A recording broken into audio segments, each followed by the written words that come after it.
IPL जारी है और आईपीएल के अंदर इस वक्त बहुत जुनून, इस किस्म का जुनून है कि अभी आईपीएल प्रॉपर्ली शुरू नहीं हुई है। अभी सिर्फ 2 ही दिन उसको हुए, आज तीसरा दिन है, लेकिन बिल्कुल इस तरह से लग रहा है जैसे एक त्योहार है, which is too good. Javed Miandad ने आईपीएल को लेके एक बड़ा बयान दे दिया है भाई, और वो कहते हैं कि पाकिस्तान के प्लेयर्स के बगैर आईपीएल का कोई मजा नहीं है ना। अभी 1 दिन हुआ है, अभी जब से ओपनिंग सेरेमनी देखी गई है ना आईपीएल की, तो हमारे जो पागल हुए पड़े बंदे। मतलब आप पीएसएल देखते हैं पाकिस्तान के अंदर, कोई मवाजना नहीं मैं कर रही हूं, मगर मैं अगर बात करूं पीएसएल की, हम इस चीज में भी बहुत लैग कर जाते हैं, डाउन हो जाते हैं कि हम लोग मार्केट नहीं कर पाते हैं चीज को ठीक अंदाज में। मतलब आप देखिए आईपीएल है, उसकी क्या ओपनिंग सेरेमनी हो रही है। ये जो टैलेंट की डिबेट होती है, इसमें शोएब अख्तर ने कहा कोई टैलेंट नहीं है मुल्क में, उन्होंने बाबर को भी फ्रॉड कह दिया। ये टैलेंट वाले आर्ग्यूमेंट में आप फिर किसको सपोर्ट करेंगे? हमारे पास उस क्वालिटी का तो टैलेंट नहीं है जिस तरह हमारे पड़ोसी मुल्क इंडिया में आप देखें, एक से बढ़कर एक वर्ल्ड क्लास प्लेयर आ रहे हैं। टैलेंट नहीं है। देखें, टैलेंट की बात तो नहीं है, ऐसी कोई भी बात है एंटरटेनमेंट की। हम क्रिकेट को देखते हैं एंजॉय करने के लिए, जो कि आईपीएल और पीएसएल का पहली बार कंपैरिजन हमें करना ही नहीं चाहिए। आईपीएल एक बहुत बड़ी लीग है, आपको इस चीज़ से जुटला ही नहीं सकते, पहली बात।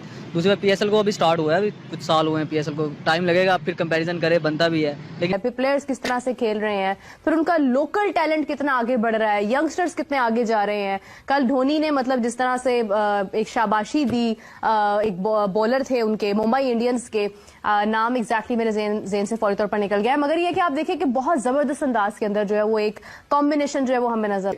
अब ये अपनी किताब में फरमा रहा है तनवीर अहमद साहब कि मैं आईपीएल के ऊपर एक वीडियो भी नहीं डालूंगा। आज हम लोग अपने हमसाया मुल्क में देखते हैं ना, वो एक दिन में 3 टीमें बना के खेल सकते हैं। अभी जैसे बात की है, ईशान किशन की बात की है, वो किसी गिनती में नहीं है। उसने ठग करके आके आज 100 किया, आज वहां पे देखे 280 रन बन रहे हैं, दूसरी टीम 240 रन कर रही है, चेज करने जा रही है। तो हम लोग किस तरफ जा रहे हैं? अभी बनता ही नहीं, आईपीएल के पास भी नहीं है पीएसएल में। तो अगर बात कीजिए वरुण चक्रवर्ती की बात कीजिए, जयसवाल की बात कीजिए, शुभमन गिल की बात कीजिए, एक बड़े प्लेयर हैं, अच्छी जो है परफॉर्मेंस दे रहे हैं। जैसा कि आपने देखा होगा 23 फरवरी का मैच था, इंडिया ने 1 साइडेड मैच विन कर लिया, 5 मैच जीते। मैं हमेशा कहता हूँ कि इंडिया के पास आज 3 फॉर्मेट की 3 टीम है।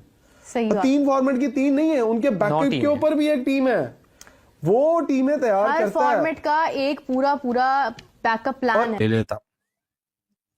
लेकिन हालात ऐसे हैं कि आईपीएल का जो मुकाबला है, ये फायर वर्सेस फायर के मुकाबले हम देख रहे हैं। 3 मैचेस के बाद जब चौथे मैच के ऊपर आए हैं, तो वही बड़ी सिमिलैरिटी है कि यहाँ जो क्वालिटी ऑफ द कॉन्टेस्ट है वो इतना ज्यादा तगड़ा है कि दोनों तरफ से ना यहाँ कोई बाजी एक दूसरे को ले जाने दें।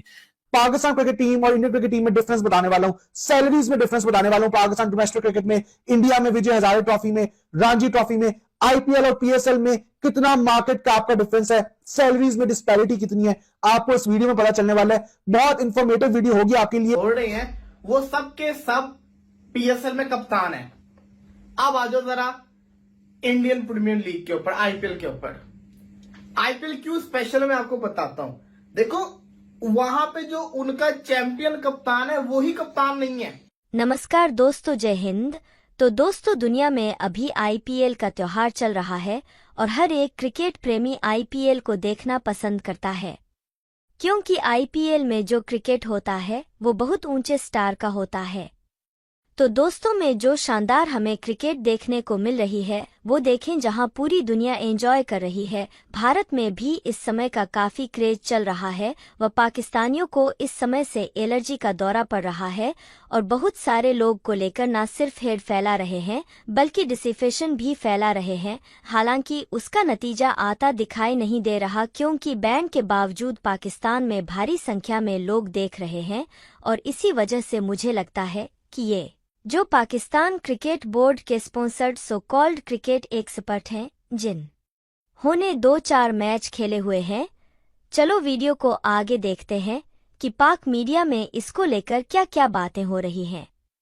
मिलते हैं वीडियो के अंत में। कहते हैं ना बाकी लीग्स में नहीं है, स्पेशली आप पीएसएल में बात नहीं करें, आप आईपीएल पे कर रहे हैं। आईपीएल जिसको कहते हैं अभी चल रही है, इसलिए आईपीएल में बातें कर रहे हैं। जब पीएसएल आएगी उस पर भी बात कर लेंगे।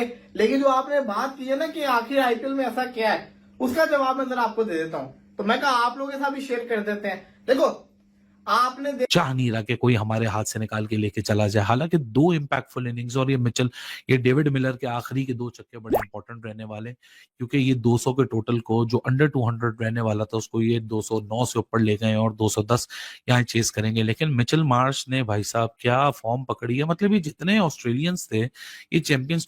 इसमें आपको पता चलेगा कि इंडियन क्रिकेट टीम 1992 के बाद कैसे वर्ल्ड पावर बनी। 1992 में जब पाकिस्तान वर्ल्ड कप जीता था तब बीसीसीआई को 62 लाख पर एनम का लॉस हुआ करता था। 62 लाख एक साल में लॉस उठाया करता था बीसीसीआई, जो आज सुपर पावर्स है, करोड़ों रुपए की डील्स हैं बीसीसीआई के। देखा आईपीएल का शूट हुआ था, कैप्टन शूट हुआ था, देखा ना आपने?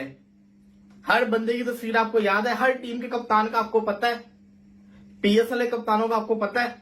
मैं बता देता हूं, पीएसएल में एक टीम का कप्तान है बाबर आजम, एक टीम का कप्तान है शाहिन शाह अफरीदी, एक टीम का कप्तान है मोहम्मद रिजवान, एक टीम टेस्ट का और ओडीआई का जो उनका कप्तान है वो कप्तान है ही नहीं, रोहित शर्मा। इसको भी छोड़ दो, जो उनका T20 इंटरनेशनल का कप्तान है वो भी कप्तान नहीं है, उसकी जगह हार्दिक पांड्या कप्तान है। समझ रहे हो मेरी बात? कि उन्होंने अपना इतना सेट किया हुआ सब कुछ कि उनको पता है। जैसा कि आपने वीडियो में देखा, ये इस समय को गरियाने में लगे हुए हैं। हाँ, जब इन्हें इंडिया से किसी और तरीके से रेवेन्यू जनरेट करना होता है तब इन्हें कोई समस्या नहीं होती, लेकिन जब दुनिया की क्रिकेट में जो इतना बड़ा फेस्टिवल हो रहा है उसे रेज करना हो या फिर उसके ऊपर बात करनी हो तो फिर ये उससे किनारा कर लेते हैं, क्योंकि का प्रमोशन नहीं करना चाहते बिना पैसे लिए। ये बात है, आपको पता होगा रमीज राजा जो कि इंडियन क्रिकेट और के ऊपर भी भौंक रहा था, उसको भी बीसीसीआई ने आके एक बार कमेंट्री करने के लिए बुलाया था और वो आया भी था। यही सिचुएशन इस समय ऑलमोस्ट सारे पाकिस्तानियों की है। ये ना सिर्फ हेट करते हैं बल्कि नफरत भी फैलाते हैं, लेकिन उसके बाद जैसे ही इनकी हड्डी फेंके मारी जाती है ये तुरंत पूंछ हिलाने लग जाते हैं। यही इस समय सिचुएशन बहुत सारे पाकिस्तानी न्यूज़ एंकर की हो चुकी है, जहां वो आईपीएल को नीचे गिराने में लगे हुए हैं, जबकि उन्हीं की बातों के कारण न सिर्फ पाकिस्तान में बड़े स्तर पर देखा जा रहा है बल्कि क्रिकेट को पूरी दुनिया में सराहा जा रहा है। और इसी वजह से न सिर्फ भारत से बल्कि पूरी दुनिया से जो यंग टैलेंट है ये आईपीएल से आपको देखने को मिलेगा, और के बाद जो यंग खिलाड़ी इसमें पार्टिसिपेट करने में कामयाब हो जाते हैं उनकी लाइफ सेट हो जाती है। यानी कि आईपीएल जैसा मौका जब उन्हें मिल जाता है और उस मौके पर वो परफॉर्म कर जाते हैं, उसके बाद क्रिकेट में उन्हें मेन स्ट्रीम में आने से रोकना मुश्किल हो जाता है। और यही इस समय पाकिस्तानियों को दिखता है, क्योंकि पाकिस्तानियों की एंट्री में बैन है। ऐसे में जब इनको हड्डी नहीं मिल रही तो ये आईपीएल और इंडिया के ऊपर बीसीसीआई के ऊपर भौंकने में लगे हुए हैं, और मुझे लगता है कि इन्हें भौंकने देना चाहिए।